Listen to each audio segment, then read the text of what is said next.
నీకు ఈశ్వరుడు ఎప్పుడు ఏమిచ్చాడో దానికి తృప్తి పడు. ఆ తృప్తికి కారణం ఉండక్కర్లేదు. ఆకలి సరిగ్గా లేదని 1000 రూపాయల మందులు వేసుకుని ఏడుస్తున్న వాళ్ళు కోట్ల మంది ఉన్నారు. వేల పట్టున ఆకలిస్తోంది, సంతోషించు. దాహం వేస్తే మంచినీళ్లు లోపలికి వెళ్ళాక మధ్యలో కన్నం పెట్టి గొట్టం పెడితే ముక్కులోంచి పోసుకుంటున్న వాళ్ళు ఉన్నారు. గుటుక్కు నీళ్లు తాగితే లోపలికి పెడుతున్నాయి, సంతోషించు. రాత్రి తిని పడుకుంటే పొద్దుడికి కడుపులో పోట్లు వచ్చి జీర్ణం అవక ఏడుస్తున్న వాళ్ళు 1,00,000 మంది ఉన్నారు. తిన్నది గుండ్రాయి అయినా సరే తెల్లారేటప్పటికి జీర్ణం అయిపోతోంది, సంతోషించు. పడుకుంటే నిద్ర పట్టక చారుడు మాత్రలు వేసుకు పడుకుంటున్న వాళ్ళు ఉన్నారు. కలగడా మీద చెయ్యట్టుకుని ఇలా పడుకుంటే నిద్ర పడుతుంది. పుస్తకం ఉంటే తప్ప మాట్లాడలేని వాళ్ళు ఉన్నారు. వేదిక ఎక్కి కూర్చుని మాట్లాడటం మొదలు పెడితే గంగా ప్రవాహంలో వస్తుంది, సంతోషించు ఈశ్వరుడి కారుణ్యానికి. కొంతమంది కూర్చోలేని వాళ్ళు ఉన్నారు, కూర్చుంటున్నావు. నడవలేని వాళ్ళు ఉన్నారు, నడుస్తున్నావు. చూడలేని వాళ్ళు ఉన్నారు, చూస్తున్నావు. వినలేని వాళ్ళు ఉన్నారు, వింటున్నావు.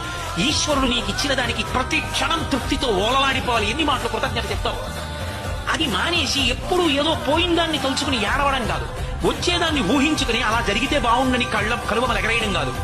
ఇప్పుడు ఇక్కడ నీకు ఈశ్వరుడు వర్తమానంలో ఏమిచ్చాడో దానితో తృప్తిగా ఉండడం అలవాటైతే వాణ్ణి మించిన భాగ్యవంతుడు లేడు.